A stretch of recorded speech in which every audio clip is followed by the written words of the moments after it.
संसद से लेकर सड़क तक, कानून से लेकर व्यवस्था तक, खेत से लेकर खलियान तक, खबरों का खजाना देखते रहिए द न्यूज इंडिया पर। And collective progress.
में शामिल होने के लिए आप सभी का धन्यवाद। जैसा कि आप सभी जानते हैं, 22 अप्रैल 2025 को लश्कर तैयबा से संबंधित पाकिस्तानी और पाकिस्तान प्रशिक्षित आतंकवादियों ने भारत में जम्मू और कश्मीर के पहलगाम में भारतीय पर्यटकों पर बर्बरतापूर्ण हमला किया।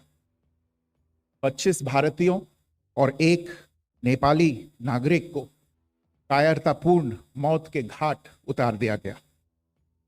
मुंबई के 26 नवंबर 2008 के हमलों के बाद यह भारत में हुई किसी आतंकवादी हमले में मारे गए आम नागरिकों की संख्या की दृष्टि से सबसे गंभीर घटना है। पहलगाम का हमला अत्यधिक बर्बरतापूर्ण था, जिसमें वहां मौजूद लोगों को करीब से और उनके परिवारों के सामने सिर पर गोली मारी गई। हत्या के इस तरीके से परिवार के सदस्यों को जानबूझकर आघात पहुंचाया गया। साथ ही उन्हें यह नसीहत भी दी गई कि वे वापस जाकर इस संदेश को पहुंचा दें। यह हमला स्पष्ट रूप से जम्मू और कश्मीर में बहाल हो रही सामान्य स्थिति को बाधित करने के उद्देश्य से किया गया था। चूंकि पर्यटन फिर से अर्थव्यवस्था का मुख्य आधार बन रहा था, इस हमले का मुख्य उद्देश्य इसे प्रतिकूल रूप से प्रभावित करना था। पिछले वर्ष आप सभी जानते हैं 2.25 करोड़ से अधिक पर्यटक कश्मीर आए थे।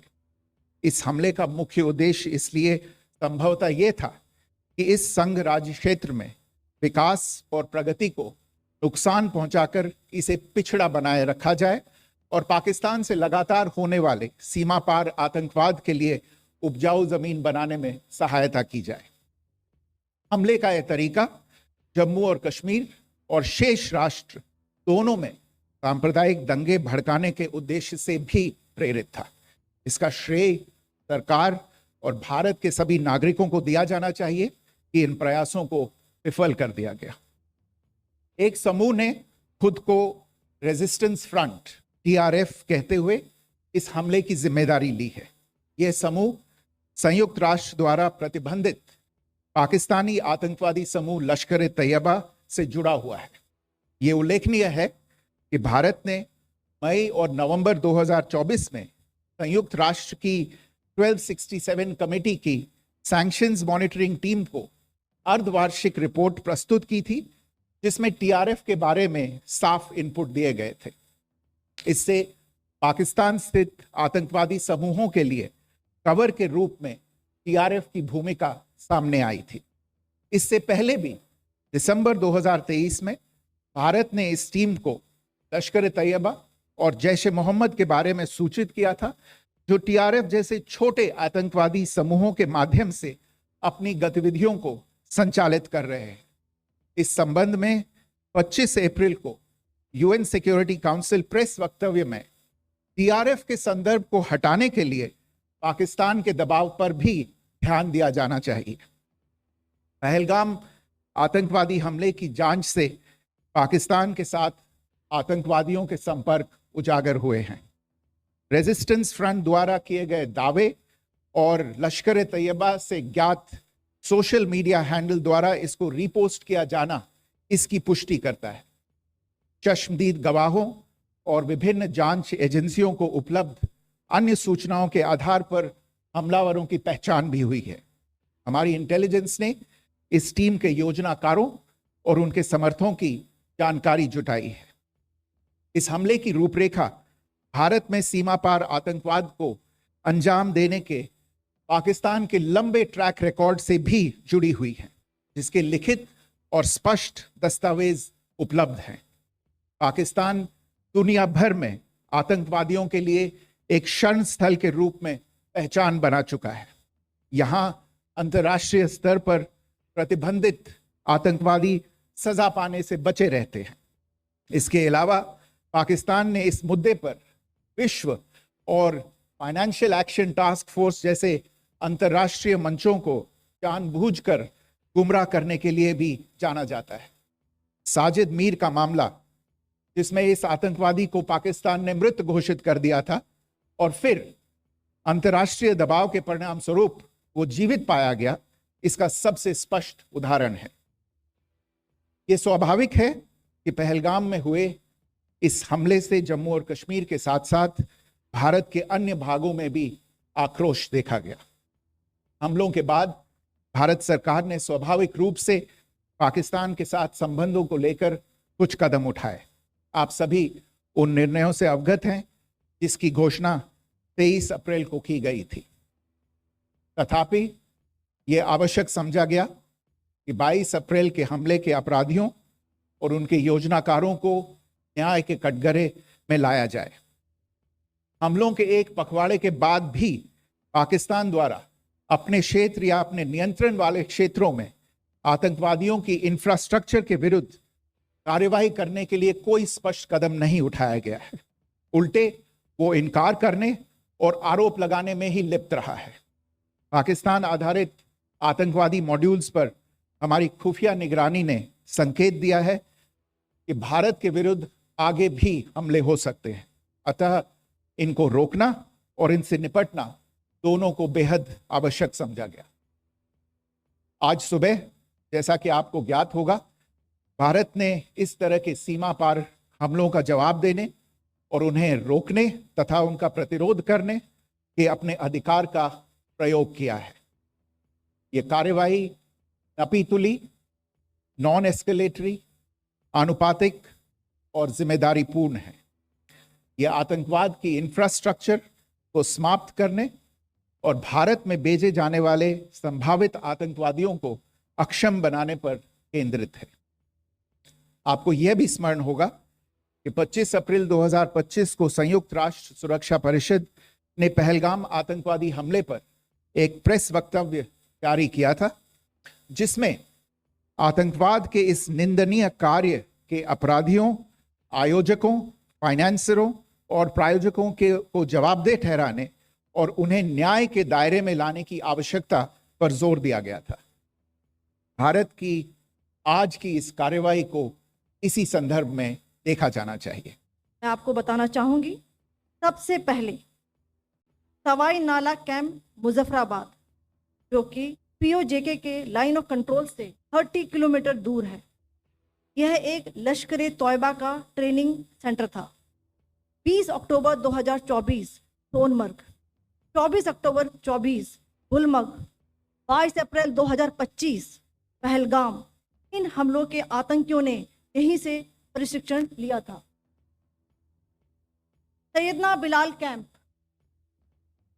जफराबाद, यह एक जैश ए मोहम्मद का स्टेजिंग एरिया है। यह हथियार, विस्फोटक और जंगल सर्वाइवल ट्रेनिंग का केंद्र भी था। फूलपुर कैंप कोटली, यह एलओसी से 30 किलोमीटर दूर था। लश्कर तोयबा का बेस था जो रजौरी, पुंछ में सक्रिय था। 20 अप्रैल 2023 को पुंछ में और 9 जून 2024 को तीर्थ यात्रियों के बस हमले में यहीं से आतंकी को ट्रेन किया गया था।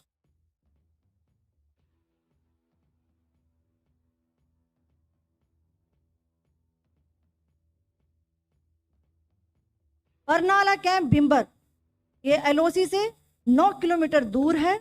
यहाँ पर हथियार, हैंडलिंग, आईडी व जंगल सर्वाइवल का प्रशिक्षण केंद्र था। अब्बास कैंप कोटली,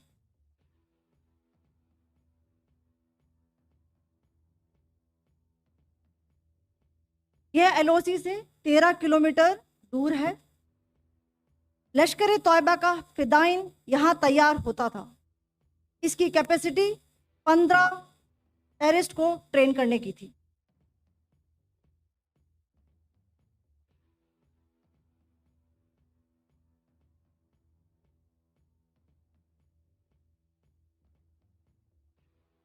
अब मैं पाकिस्तान के अंदर के टारगेट से अवगत कराना चाहूंगी। पहला, सर्जल कैंप सियालकोट, यह अंतर्राष्ट्रीय सीमा से 6 किलोमीटर की दूरी पर है, सांबा कटवा के सामने।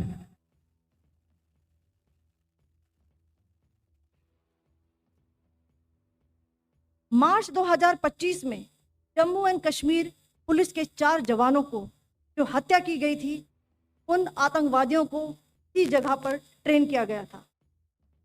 दूसरा, महमूना जाया कैंप सियालकोट, यह 18 से 12 किलोमीटर आईबी से दूर था। हिजबुल मुजाहिदीन का बहुत बड़ा कैंप था। ये कठुआ जम्मू क्षेत्र में आतंक फैलाने का नियंत्रण केंद्र था। पठानकोट एयरफोर्स बेस पर किया गया हमला भी इसी कैंप से प्लान और डायरेक्ट किया गया था। मरकज ताइबा मुरीद के, यह आईबी से 18 से 25 किलोमीटर दूरी पर है। 2008 के मुंबई हमले के आतंकी भी यहीं से प्रशिक्षित हुए थे। अजमल कसब और डेविड हेडली भी यहाँ ट्रेन हुए थे।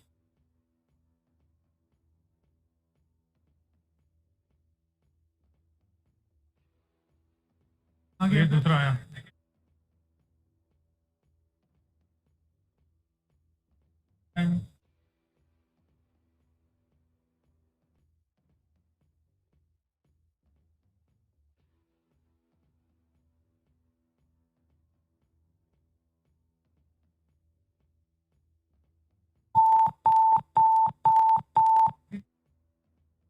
एंक्लोजर सेम ही है। Just hit the target.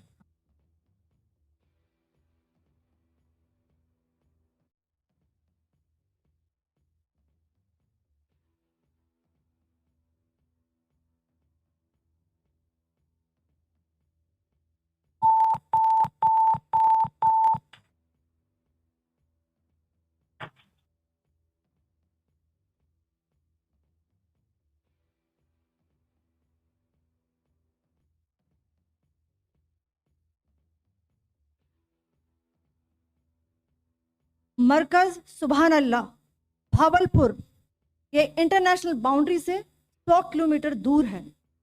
Jaish ए मोहम्मद का मुख्यालय था। यहाँ पर रिक्रूटमेंट, ट्रेनिंग व इंडोक्ट्रिनेशन का केंद्र भी था। शीर्ष आतंकी अक्सर यहाँ आते थे। मैं आप सबको बताना चाहती हूँ कि किसी भी सैन्य ठिकाने का निशाना नहीं बनाया गया और अभी तक किसी तरह की नागरिक क्षति की रिपोर्ट नहीं है। धन्यवाद। जय Hind. The strike on the terror camps were undertaken through precision capability, as shown to you. A niche technology weapons with careful selection of warheads was ensured so that there will be no collateral damage. The point of impact in each of the target was a specific building. संसद से लेकर सड़क तक, कानून से लेकर व्यवस्था तक, खेत से लेकर खलियान तक, खबरों का खजाना देखते रहिए द न्यूज इंडिया पर।